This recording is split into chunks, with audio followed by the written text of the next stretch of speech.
Hey gang, Craig Ripley here again. Welcome to Living Off the Slab. Now today what we're going to do is continue talking about the planning process for this 60-day trip that I want to take for 2019.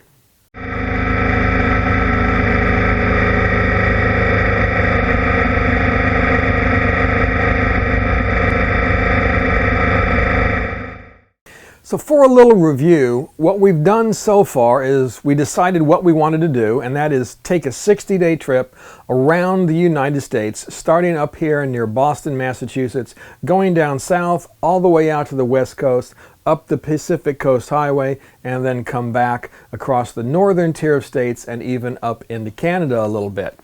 All right, after doing that, we created the routes for the trip, and then we went through the process of refining those routes a little bit. Now, honestly, I will probably be continuing to do that process for the next few months, trying to figure out exactly what it is I want to see and where I want to go on this trip. But basically, that process for creating the route has all been done. So my next step is I create a spreadsheet, right? I get out Microsoft Excel and I start creating a spreadsheet, right? And I put down everything about the trip in one place, right, so that it's easy for me to see and it's easy for me to make changes if necessary. So as I just mentioned, one of the primary reasons that I like to do this is that it gives me a place to go and see the whole trip in its entirety. Right? When you're taking a long trip that's maybe 2 weeks, 3 weeks, or longer, like the one that I'm planning, it's really tough to get an idea of where you're going to be, right, each and every night. So I find that putting things out in a spreadsheet like this enables me to view the overall trip, right, day by day, and I can determine, hey, you know, I think I need a rest day here, or there's a really cool thing to see, so we're going to plan on spending 2 days in this location. Again, and I can go through the entire trip this way and said, take a look at it and figure those things out.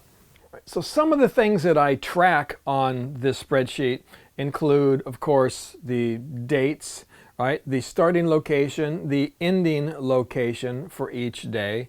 I track the miles that I'm going to be traveling on that day, the lodging that I'm going to be using, whether it's a campground or a hotel or maybe a friend's house, right? Whatever it is, you can track it on the spreadsheet. I then list the cost for the lodging for that day. Whether it's a campground, it might cost me $25 or $30, or a hotel that might cost me $135. I can list it here, and that helps me to start my budget. Now, a couple other columns that I keep are one for attractions, right? And this allows me to put comments on each and every day and list some of the things that, again, I might want to see while I'm traveling along. Also, if I need phone numbers to call for a hotel, I can list the phone numbers of the hotels or anything else I might need, a friend, again, just any kind of thing that you might need on here. You can list it on the spreadsheet and then have it all in one place. And finally, I have a column here that I just call reserved. And what I do is I will start going through all of these day by day, and I'll start calling up these campgrounds, making sure they have spots for me, or calling up and reserving my hotels. In some cases, I'm going to do that well ahead of time, and in other cases, I may wait till I'm out there on the road. Again, it's just going to depend upon, again, I guess your personal preferences, but also where you're going to be traveling. If you're going somewhere like a national park or somewhere that's really popular and it's during the summertime, well, my suggestion is make reservations. Otherwise, you can find yourself not being able to find a spot. Now, one real nice thing that I like to do with these spreadsheets are, of course, total up my columns. Like I total up my mileage column, right? And I get these right off of the GPX files that I've been creating. And in this particular case, right now, it says that this trip is going to be 11,596 miles, right? When I round it up. So what I'm going to use as a working number is 12,000 because I'm sure I'll work in some extra miles here or there. So we're talking about, again, another 12,000 mile trip for 2019. And of course, the other column that you can total are the costs of all of your lodging, right? And what I've done is actually gone through each one of these days, and I've gone onto a website, looked at the campgrounds or looked at the hotels, found out what their rates are, right? And then just entered them into the spreadsheet. And then I've totaled it all up. And right now, for 60 days, I'm looking at about $3,100 for lodging.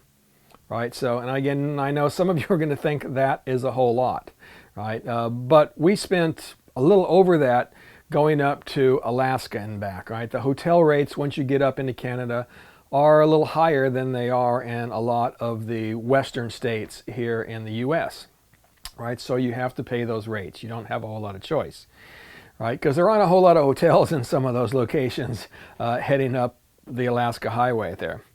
But in this case, I may have a little bit more leeway. Again, can I find a cheaper place? Can I maybe work in some extra camping days? And again, I have my little trick where I take my credit card points and I trade them in for Best Western reward cards, and then that helps pay for some of the hotel fees if I stay at a Best Western, which I usually try to do. And right now I have about $800 in those gift cards saved up. So I can knock $800 off this fee right off the top. And by the time I head out the door, I will have ordered some more of them. So I'm expecting to be up over $1,000 of reward cards that I can use to get this hotel cost down. Now for me personally, I actually like to print this spreadsheet out and carry it with me on the trip, so I have it as an easy reference if I need it. All right. However, I also generally will carry a digital copy as well. I'll put it on my phone or on my tablet if I'm carrying either one with me, right?